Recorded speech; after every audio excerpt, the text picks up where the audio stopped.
आप सब ने ऑलरेडी ये देखा है कि हमारे पास दो ओमेगा है, एक वेज ओमेगा 3 और एक अलास्का ओमेगा।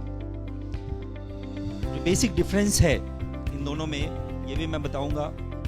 मार्केट में जो ओमेगा है उससे क्या डिफरेंस है वो भी बताऊंगा, और एक्चुअली ओमेगा करता क्या है वो भी मैं आपको बताऊंगा। तो आप मुझे बताइए, आप में से कितने लोग हैं, तो कितने लोग हैं ओमेगा यूज़ कर चुके? दोनों टाइप के ओमेगा यूज़ कर चुके?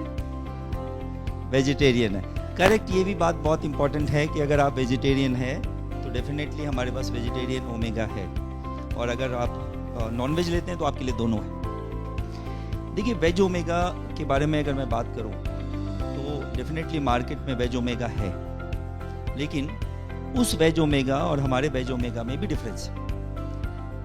अंदर उस ओमेगा के अंदर वेज है और बाहर उसका कवर नॉन वेज है, तो लिटरली वो वेज नहीं है। अगर आप हमारे वेज वाले के बारे में बात करेंगे तो बाहर की जो कवरिंग है वो भी वेज है। तो ये बहुत इंपॉर्टेंट चीज़ है जो आप वहाँ डिफरेंस क्रिएट कर सकते हैं। तो मार्केट का वेज ओमेगा और हमारे वेज ओमेगा में क्या फ़र्क है। दूसरी बात है कि मार्केट में जो वेज ओमेगा के बारे में आप जानते हैं, वो ओमेगा एक्चुअली क्या है, फ्लेक्स ऑयल है। उसके अंदर क्या है, फ्लेक्स ऑयल। और फ्लेक्स ऑयल में जो एमिनो एसिड होता है वो ALA होता है, ALA। और ALA का कन्वर्जन अगर आप देखेंगे EPA में, तो वो फ्रैक्शन परसेंटेज में होता है।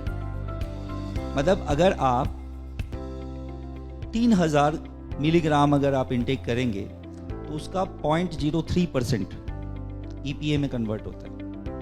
तो आप सोचिए कितना ALA खाएंगे आप, पॉसिबल है? और हमारे ओमेगा में आपको पता है कि EPA ही है, ALA नहीं है। तो मैं इसका डिटेल अभी आपको बताता हूं। सबसे पहले हमें ये देखना है कि एमिनो एसिड के लिए दो टर्म्स यूज होते हैं, एसेंशियल एमिनो एसिड और नॉन एसेंशियल एमिनो एसिड।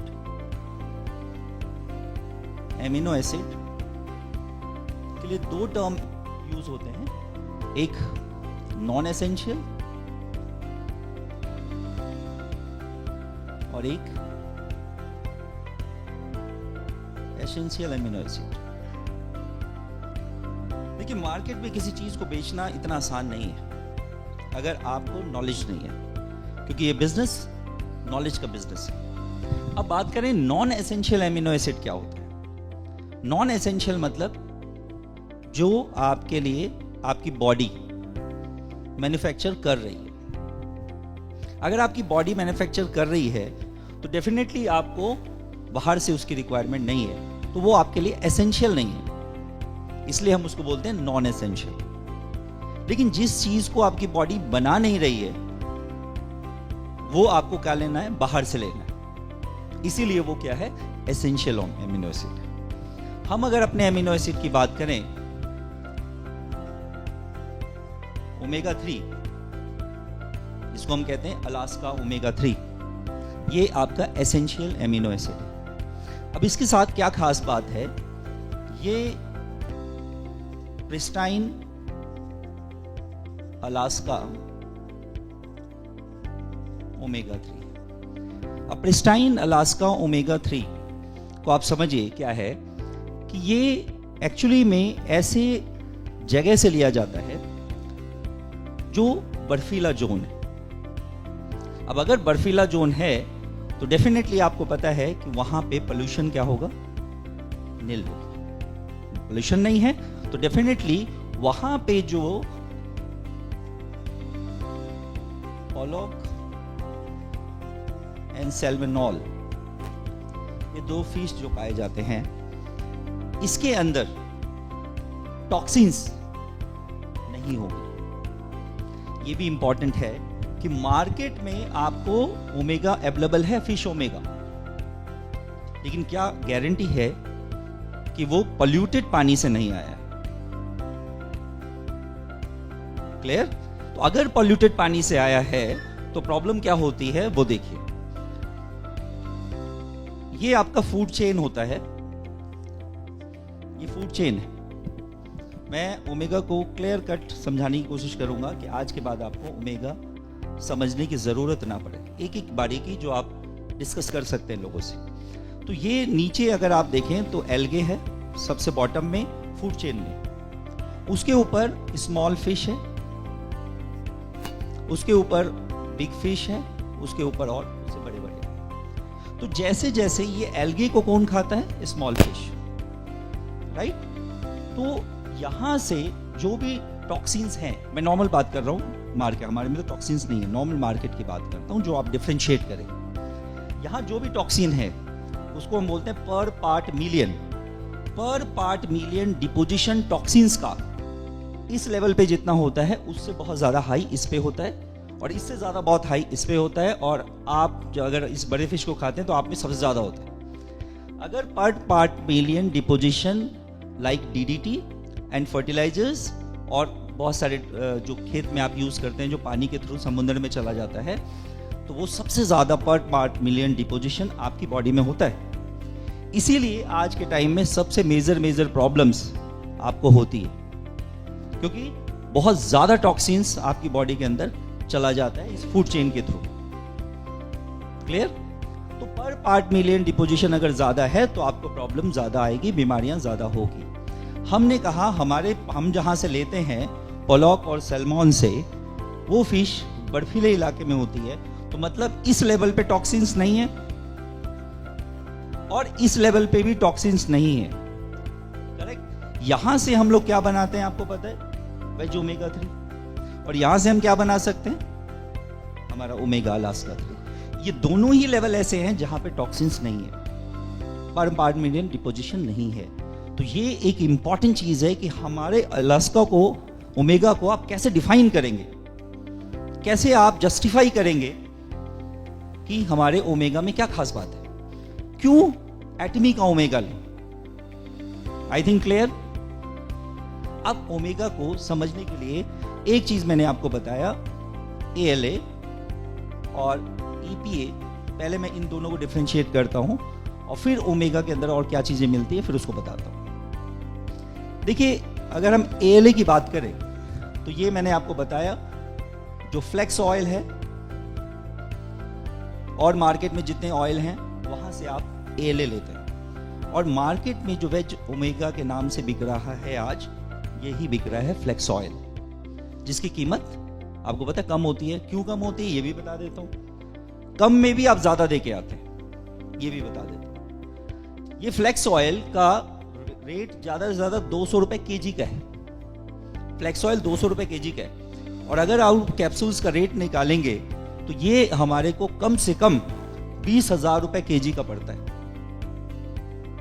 अब क्या समझदारी हम करते हैं आप सोचिए। जिसको हम सस्ता कह रहे हैं उसके लिए हम 20,000 रुपए केजी दे के आ रहे हैं, क्योंकि फ्लेक्स ऑयल की कीमत आपको पता है, बाकी कवर चढ़ा दिया। तो कितनी बड़ी विडंबना है कि हम रियल मार्केट को जब कैच करें तो हमें पता होना चाहिए कि हम किस पर्टिकुलर पॉइंट को अप्रोच करें कि वो समझ जाए कि एक्चुअली हमें क्या देना। तो दूसरी बात है, अगर मान लिया ALA आपने ले भी लिया तो इसको EPA में बॉडी में कन्वर्जन फ्रैक्शंस में होता है, मतलब बहुत ज्यादा ALA खाएंगे तो EPA बनेगा, और EPA आपके लिए रिक्वायरमेंट है। अगर आप ALA बहुत ज्यादा खाएंगे तो ओमेगा 3, 6 और 9 बॉडी में इतना ज्यादा हो जाएगा, 6 और 9, कि आपको और प्रॉब्लम्स भी आ जाएंगे। गलती से अगर आपको उसको डोजेस ज्यादा दे दिए गए तो ये भी एक इंपॉर्टेंट चीज है, साइंटिफिक चीज है। क्लियर? अब हम बात करते हैं EPA की। तो EPA और DHA, ये दो टर्म्स आपके सामने आते हैं। कई बार ऐसा होता है कि ये बोलते तो रहते हैं हम EPA, DHA। आप में से कितने लोग हैं जो मुझे इसका फुल फॉर्म बता सकते हैं? हाथ उठाइए जरा। EPA का फुल फॉर्म, करेक्ट?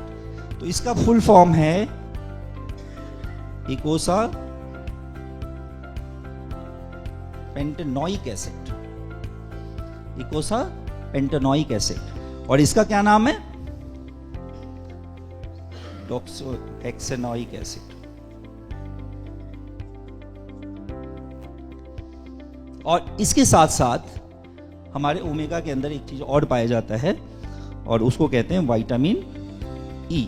और विटामिन ई को क्या बोलते हैं हम लोग? D alpha tocopherol.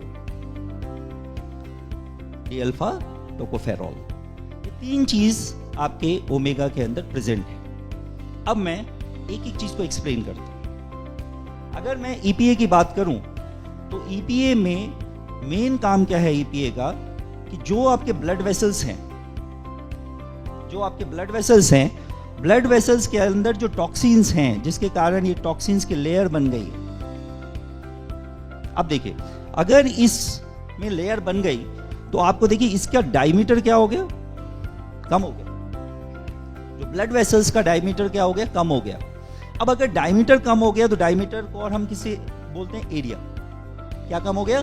एरिया कम हो गया। ब्लड फ्लो के लिए एरिया कम हो गया। अब देखिए, एक फार्मूला है फिजिक्स का, pressure is equal to force upon area. अगर आपने एरिया कम कर दिया तो प्रेशर बढ़ जाएगा। तो अगर यह टॉक्सिन्स इकट्ठा है तो ब्लड प्रेशर आपका सिंपल। और अगर हम बात करें कि अगर मैं इसको खोल दूं तो एरिया क्या हो जाएगा? बढ़ जाएगा। ब्लड प्रेशर क्या हो जाएगा? This is the cause. ये कॉज है कि कार्डियोवैस्कुलर डिजीजेस, कार्डियोवैस्कुलर सीवीडी आपको मिनिमाइज हो जाता है जब आप ओमेगा को इस्तेमाल करते हैं। करेक्ट? तो ये मुझे लगता है क्लियर आपको डेफिनेटली हो गया। इसके अलावा आपको पता है कोलेस्ट्रॉल और ट्राइग्लाइसराइड, कोलेस्ट्रॉल और ट्राइग्लाइसराइड के लेवल को ये डाउन कर देता है। तो आज के टाइम अगर हम सोसाइटी में बात करें और रिसर्चेस की बात करें तो 10 में से अगर कैलकुलेशन करेंगे तो 5 से 6 लोग ऐसे हैं जिनको सीवीडी की प्रॉब्लम है, कार्डियोवैस्कुलर डिजीजेस हैं, like high blood pressure, like low blood pressure, ये सारी चीजें। इसके अलावा आपके ब्लड वेसल्स में अगर कुछ भी जम जाता है तो वो क्या हो जाता है? रिजिड हो जाता है। उसकी फ्लेक्सिबिलिटी क्या होती है? खत्म हो जाती है। और अगर इसकी फ्लेक्सिबिलिटी खत्म हो जाएगी तो ब्लड के प्रेशर को मेंटेन करना मुश्किल हो जाएगा। मतलब आपकी जो होम्योस्टेसिस प्रॉब्लम है, होम्योस्टेसिस मेंटेन नहीं होगा। मतलब ब्लड में कांस्टेंट फ्लो मेंटेन नहीं होगा। अब देखिए, कहीं भी कांस्टेंट फ्लो अगर है तो ये भी डेफिनेट है कि आपके बॉडी के अंदर अगर हीट का ट्रांसफर होता है तो बॉडी के अंदर हीट का ट्रांसफर कौन करता है? ब्लड। तो अगर आपका यूनिफॉर्म ब्लड फ्लो है तो आपके बॉडी के अंदर हीट भी यूनिफॉर्म डिस्ट्रीब्यूट। आपने देखा होगा जो बूढ़े लोग होते हैं, जो बूढ़े बुजुर्ग होते हैं, उनको ठंड बहुत ज्यादा लगती है। बुजुर्ग लोगों को ठंड क्यों लगती है? क्योंकि उसके बॉडी के अंदर यूनिफॉर्म डिस्ट्रीब्यूशन नहीं है ब्लड का। अगर यूनिफॉर्म डिस्ट्रीब्यूशन नहीं है तो डेफिनेटली उनको ठंड लगेगी। क्लियर? तो ये मुझे लगता है आपको समझ आ गया कि ईपीए का क्या फंक्शन है। क्लियर? अब देखिए, अगर आपका हार्ट हेल्दी है तो डेफिनेटली आप समझ लीजिए आपको बहुत सारी प्रॉब्लम्स से तो आप छुटकारा पाओगे। यहाँ पे आप लोग कितने लोग बैठे हैं और मैं आपको बता सकता हूँ गारंटी से, यहाँ पे बहुत सारे ऐसे लोग हैं जो बीपी की मेडिसिन खाते हैं। मैं देख के बता सकता हूँ, आंखों को देख के बता सकता हूँ, यहाँ कैलॉइड्स देख के बता सकता हूँ, यहाँ डबल चीन देख के बता सकता हूँ, कई सारी चीजें। पेट बाहर निकला है तो बता सकता हूँ। बहुत सारे लोग नहीं खा रहे हैं और नहीं खा रहे तो खाने को तैयार हो जाइए। तो बेटर है मेडिसिन लें, इससे अच्छा है कि आपका सोल्यूशन आपके पास है, इससे बेटर है आप ओमेगा लें। अगर ओमेगा लेंगे तो डेफिनेटली आपको ये प्रॉब्लम सॉल्व हो जाएगी। इसके बाद अगर मैं बात करूं डीएचए की, तो डीएचए के बारे में अगर मैं बात करूं तो डीएचए का रोल सबसे ज्यादा किस पे है? ब्रेन पे। और ब्रेन में मेजर क्या चीज होती है? न्यूट्रॉन्स होते हैं, नर्व्स होते हैं। क्या होती है? नर्व्स होती है। और एक और काम होती है आईज पर, इसको मैं डील करता हूं। तो देखिए, ब्रेन आपको पता है, जो ब्रेन है आपका, आपकी बॉडी का पूरा कंट्रोल किसके थ्रू होता है? ब्रेन के थ्रू। आपके बॉडी में एंजाइम्स का सिक्रेशन और आपकी बॉडी में हार्मोन्स का सिक्रेशन को कौन मेंटेन करता है? तो अगर आपके ब्रेन के नर्व्स हेल्दी हैं तो आपके हार्मोन्स प्रॉब्लम और आपकी बॉडी के एंजाइमेटिक प्रॉब्लम दोनों ठीक रहेंगे। करेक्ट है? और आपको पता है ये ब्रेन अगर है तो ब्रेन से नीचे क्या आती है? Spinal cord. और ब्रेन से जितनी नर्व्स निकलती है स्पाइनल कॉर्ड में जाती है और स्पाइनल कॉर्ड से ये नर्व 31 नर्व पेरिफेरल में जाती है। कमर का अगर एक नर्व में प्रेशर पड़ गया तो आपको सियाटिका हो जाता है। वो नर्व जहां जहां जाता है वहां वहां आपको पेन होता है। अगर आप उस नर्व को हेल्दी कर दें तो क्या आपका पेन रिड्यूस हो सकता है? डेफिनेटली हो सकता है। तो अगर आपके ब्रेन को जितने मैसेजेस ब्रेन ने देने हैं, पिट्यूटरी ग्लैंड ब्रेन में, हाइपोथैलेमस ब्रेन में जितने मैसेजेस जाने हैं वो कंट्रोल कौन करता है? हाइपोथैलेमस और पिट्यूटरी करता है। इवन आपकी बॉडी के अंदर कुछ बढ़ गया या कुछ घट गया उसको मेजरमेंट कौन करता है? हाइपोथैलेमस करता है। जैसे एक एग्जांपल, सपोज आपको डायबिटीज है। सपोज आपको डायबिटीज है तो डायबिटीज में क्या मेजर रोल है किसका? इंसुलिन का। इंसुलिन का ब्रेन से मैसेज कहां जाना है? हाइपोथैलेमस को। लेकिन कैसे मैं बताता हूं। ब्लड के अंदर सपोज ब्लड के अंदर शुगर बढ़ गया। जैसे ब्लड के अंदर शुगर बढ़ेगा वो टाइट्रेटेड ब्लड जब आपके ब्रेन में जाएगा, हाइपोथैलेमस को चेक करेगा और देखेगा ब्लड के अंदर शुगर ज्यादा है। इमीडिएट वो मैसेज देगा पिट्यूटरी को कि भाई ये मैसेज जाए कहां? पैनक्रियाज को। पैनक्रियाज को मैसेज देगा कि भाई इंसुलिन रिलीज करो, शुगर थोड़ा ज्यादा है। पैनक्रियाज इंसुलिन रिलीज करेगा, शुगर का लेवल डाउन हो जाएगा।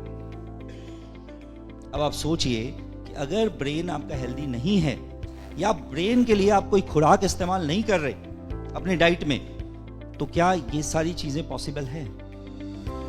तो समझ गए होंगे कि ब्रेन को हेल्दी रखने से हार्मोन्स बैलेंस हो सकते हैं। और आज हर दूसरे फीमेल्स में क्या प्रॉब्लम है? हार्मोनल इम्बैलेंस की प्रॉब्लम है। तो अगर हार्मोनल इम्बैलेंस है तो अगर आप नर्व्स को स्ट्रॉन्ग कर दे तो क्या हार्मोनल बैलेंस हो सकता है? डेफिनेटली हो सकता है। तो आप सोचिए एक आपका नर्व, दो ही चीज तो बॉडी के अंदर होती है, एक नर्व और दूसरा सर्कुलेशन के लिए क्या? एक तो मैसेजेस का सर्कुलेशन करती है और एक ब्लड सर्कुलेशन करती है। तो ब्लड सर्कुलेशन में आपका क्या काम आ रहा है? ईपीए काम आ रहा है। और नर्व्स के लिए क्या काम आ रहा है? नर्व के सर्कुलेशन के लिए डीएचए काम आ रहा है। अगर सिर्फ ओमेगा का इस्तेमाल करें, सिर्फ ओमेगा का, तो आप 90% प्रॉब्लम से बच सकते हैं और ये प्रूवन है। और बहुत सारे लोग अपने डेली रूटीन में ओमेगा का इस्तेमाल करते हैं। Like what? जैसे सैलेड खाते हो, रोटी खाते हो, अकॉर्डिंगली वो ओमेगा को खाना मैंडेटरी है उनको। क्योंकि अगर ओमेगा खाते हैं तो डेफिनेटली बहुत सारी प्रॉब्लम सॉल्व हो जाती है ऑटोमेटिकली। अब देखिए आइज के बारे में अगर मैं बात करूं तो ये ड्राई आइज पे काम करती है। ड्राई आइज में क्या होता है? जो आंखों के अंदर आंसू बनते हैं, टीयर्स बनते हैं, उसका प्रोडक्शन कम हो जाता है। और अगर आंखें ड्राई हो तो बहुत परेशान होता है वो पर्सन। इरिटेशन हमेशा रहती है, इन्फ्लेमेशन हमेशा रहती है आंखों में। तो अगर आपने डीएचए का इस्तेमाल किया तो ड्राई आइज पे बहुत ही अच्छा इफेक्ट आता है। अब आपने जैसे ही ओमेगा लेना शुरू किया, डीएचए आपकी बॉडी के अंदर बढ़ा। जैसे डीएचए आपकी बॉडी के अंदर बढ़ेगा तो टीयर प्रोडक्शन बढ़ जाएगा, आंसू का निकलना बढ़ जाएगा। प्लस में आंसू को आंखों में रिटेन करने की कैपेसिटी बढ़ जाएगी। आंखों में रिटेन करने की कैपेसिटी, कई लोगों की आंखें देखें काफी चमकीली होती है, तो वो आंखों में आंसू थोड़ा सा रहता है, वो ड्राई नहीं आती, इसलिए आंखें उसकी चमकीली होती है। प्लस में आंखों के अंदर जो इन्फ्लेमेशन होता है, तो मैं कई बार इन्फ्लेमेशन को डील कर चुका हूं, फिर एक बार कर देता हूं। अगर आपका इन्फ्लेमेशन है आपको, तो इन्फ्लेमेशन के लिए साइंटिफिक वर्ड यूज होता है आइटिस। और इन्फ्लेमेशन का मतलब होता है रेडनेस, स्वेलिंग, पेन, बर्निंग और हीट। ये 5 चीज को कलेक्टिवली इन्फ्लामेशन बोला जाता है। नॉर्मली इन्फ्लामेशन के लिए हम कहते हैं सूजन। स्वेलिंग इज नॉट मतलब सिर्फ स्वेलिंग तो कैसे भी हो सकती है, वो इन्फ्लामेशन हो जरूरी नहीं है। तो अगर आप ये 5 चीजों में 3 चीजें हैं, 4 चीजें हैं, तो वो इन्फ्लामेशन के कैटेगरी में आती है। और इन्फ्लामेशन के लिए वर्ड यूज होता है आइटिस। अब यहाँ आई से रिलेटेड वर्ड ही मैं यूज करूंगा। आपने सुना होगा कंजक्टिवाइटिस। कंजक्टिवाइटिस मतलब इन्फ्लामेशन ऑफ कंजक्टाइवा। और आइटिस अगर बात करें तो बहुत सारे आइटिस आ जाएंगे, जैसे हेपेटाइटिस, पेनक्रेटाइटिस, ठीक है, तो आर्थराइटिस। तो आप समझ सकते हैं कि कितनी सारी आइटिस वाली प्रॉब्लम आपके सामने आती है, इन्फ्लामेशन वाली आती है। और इन्फ्लामेशन कम करने के लिए आपके पास ओमेगा है। तो ये कहीं की भी इन्फ्लामेशन को दूर कर सकती है, आइज की नहीं, कहीं की भी इन्फ्लामेशन को दूर कर सकती है। तो ये एक इंपॉर्टेंट चीज है, किसके साथ? ओमेगा के साथ। और ओमेगा के किस पर्टिकुलर पार्ट के साथ? डीएचए। डीएचए। इसके अलावा ओमेगा के अंदर है विटामिन ई। और vitamin E is a good anti oxidant. Vitamin E is a good antioxidant. Antioxidant क्या करता है? जो आपकी बॉडी के अंदर सेल्स का, टिश्यूज का वियर एंड टियर होता है, जिसके वियर एंड टियर की वजह से फ्री रेडिकल्स क्रिएट होते हैं।